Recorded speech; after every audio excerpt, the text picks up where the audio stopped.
అనంతపురం జిల్లా గుంతకల్లులోని జగ్జీవన్ రావు కాలనీలో ఈ నెల 17న జరిగిన చోరీ కేసును పోలీసులు ఛేదించారు.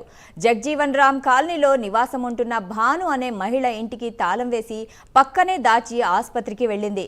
గమనించిన మేకా శ్రీనివాసులు అనే వ్యక్తి ఇంట్లోకి ప్రవేశించి బీర్వాలోని నెక్లెస్, చైన్, కమ్మలు, 8 తులాల బంగారు నగలు చోరీ చేశాడు.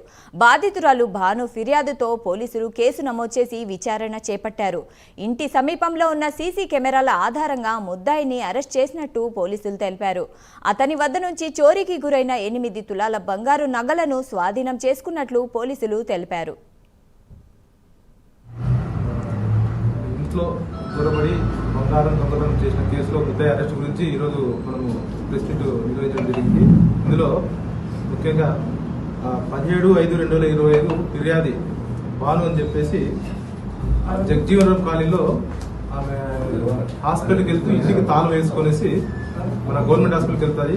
వెళ్ళి తిరిగి వచ్చే లోపల ఇండ్లు ఓపెన్ చేయబడి ఇంట్లో పెట్టుకున్నటువంటి బంగారు నగలు 20 గ్రాములు సుమారుగా